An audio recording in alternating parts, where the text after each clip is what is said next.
right, there you are, standing over the perfect drive you just piped down the middle of the fairway. Your ball is resting on the center line at the 150-yard marker. In the pin, it's nestled generously in the center of a receptive, totally unprotected green. The winds? Non-existent. You see visions of your ball one-hop stopping next to the pin for a tap-in birdie. Look, you pick your club, you make your swing, but the ball still lands 10 feet short of the green. If this sounds like you, then you came from the never club down school of thought like me. It feels like a motto for us young folks or anybody with an ego. And the problem is that it only pays off once in a while. I mean, is it more accurate to swing easier with a 7 or maybe even a 6 iron? In this podcast, we're going to explore that question. We're going to tell you what our study found, and to be honest, the results might shock you. Listen, before we go any further into this episode of the Weekend Golf Guy podcast, give us a subscribe or a like. You can download us on Apple, Android, Stitcher, SoundCloud, TuneIn, Radio Public, Libsyn, YouTube Video, or Vimeo. Listen, anywhere podcasts are popular, we're there. Give us a like, share our episode with your friends. It's literally the only thing that keeps us running. What I mean by that is we're totally ad-free, and that's the way we want to be. So show us some love to keep us going. I'm your host, Travis Patton. Let's get right into the swing of things. All right, so the 150-yard shot question has been on my mind for a long time. I decided that I would ask the biggest group of golf degenerates ever assembled by man, and that's the Dude Where's My Par Facebook group, which club they hit from 150 yards. And the response was actually pretty overwhelming. We had over 800 responses in the first day alone. So people were commenting on what they would use at 150 yards in absolute perfect conditions. The responses ranged anywhere from a putter, which is obviously not true, to a driver, which is highly unlikely. We also got some crazily obscure answers. Like somebody said they would use a baby. I tried to elaborate and say like a baby 9-iron, and they said no, like an actual baby. So that person may require a psych eval, but the status of that is unknown. So listen, I'm a 30-something-year-old guy who grew up watching Tiger Woods, right? Just absolutely pound every single shot like he was a byproduct between Michael Jordan and John Daly. His attitude and his iron play was just remarkable and made a lasting impression on me, which is probably why I'm part of that never layup crew, right? But the responses that we got from that group actually kind of made me think, well, fuck. How much more accurate would I be? How many more greens in regulation would I hit if I actually clubbed up, let's say, to a 7-iron, which is a 2-club jump for me from my typical 9-iron? So obviously my ego wouldn't let me do this on the course, but here's what we did. We visited the Northway Golf Center, which is a golf center near me. They have a driving range and pro shop, all kinds of really cool stuff. And they recently installed this Top Tracer range. If you're not familiar with Top Tracer, it's a camera-based system that enables you to see all of your distances, flight patterns, and collect lots of data on a mobile device and all kinds of stuff. If you watch the PGA Tour, you see that little blue line going out there. That is Top Tracer technology. Sometimes it's ShotLink, all kinds of stuff that they put in there. But the Top Tracer range is exactly what they use on the PGA Tour, but it's available to hacks like us. So I'm going to put a link to a cool video about the Top Tracer range so you guys can take a look if you haven't seen it. Also go to their website and you can find if there's a Top Tracer range near you. It's pretty reasonably priced for a bay. They usually charge by the hour. You can play some great games. You can play Pebble Beach. There's all kinds of really cool stuff. But listen, back to what we were talking about. So the test that we decided to perform at the Top Tracer range went like this. We were going to hit our pitching wedge through our 6-iron. First, we did 3 shots and hit it as hard as we possibly could to see how far can we even get to 150 yards with, let's say, our pitching wedge. Then we hit 10 shots with each club, and we measured the deviation from center based on a 10-shot average. So what we're going to do now is we're going to talk about what our maxes look like so you guys can see that. And then we're going to go into what those 10 different shots. I think you're going to be a little bit surprised by what we found. So you guys are probably like me. You're a skeptic. So the first thing you're going to want to see is that data. I'm going to put a link to our blog post on weekendgolfguy.com that's going to share with you all of this data. So as I'm talking through this, if you go to weekendgolfguy.com, pull up that blog. It'll be in the link of this podcast, or the description section rather.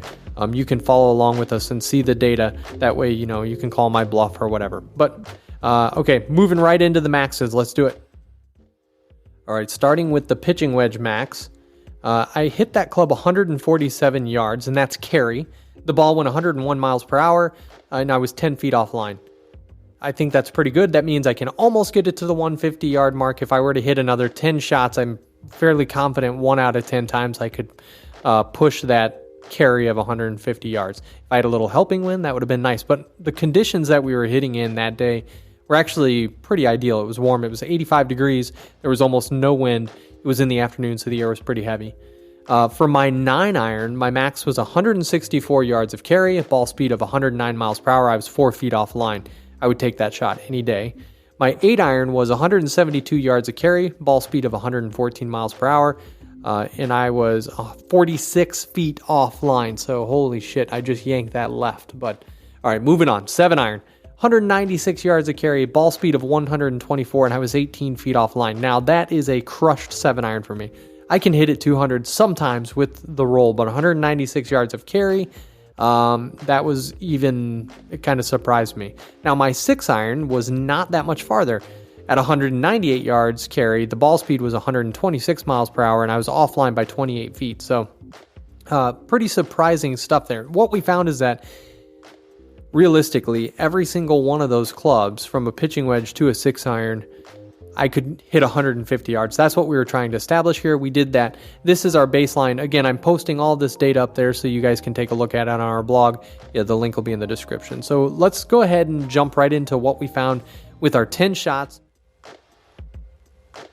All right, so full disclosure here, I would almost never hit a pitching wedge 150 yards where I live. I live in upstate New York. We're at about 800 feet elevation. I know that this data is going to vary from those people who are in elevation. So from region to region, you may see different results. But here's what we did. With our 10 shots using a pitching wedge, I want to let you guys know that the PGA Tour average for a pitching wedge is 136 yards. Here's what we found. Our average distance was 135 yards of carry and 137 yards of total distance. My ball speed was 100 miles per hour on average, but I only hit 1 out of 10 shots 150 yards on the fly. I did have a 70% consistency rate, which is good, but here's how I interpret this data. The way I look at it is only 1 in 10 of my shots have a chance of reaching the green on the fly, and I have a 30% chance of missing the green left or right. So not great odds to me, but let's see how this compares to my go-to iron, which is the 9-iron.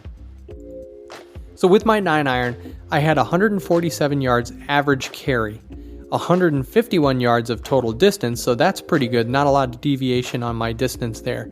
My ball speed was 103 miles per hour.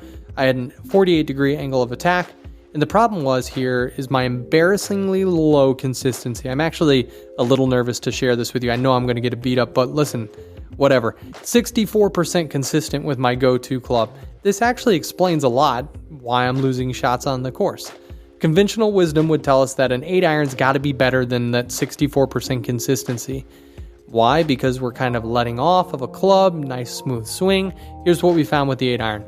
I had 142 average carry distance and 151 yard total distance. I had a 42-degree angle of attack, but my consistency was lower than a 9-iron. It was at 61%, which is pretty shocking. I thought that this trend was going to continue. Here's what we found with the 7-iron. I had a 147 yard total carry average and 158 yard total carry. I had 40-degree angle of attack. Here's the really shocking part. I only had a 3-foot deviation from the center line, and that helped me achieve a 72% consistency rate, which is mind-boggling. That's a 10% jump between the 8-iron and the 7-iron, and I never hit a 7-iron. Here's what I found with the 6-iron.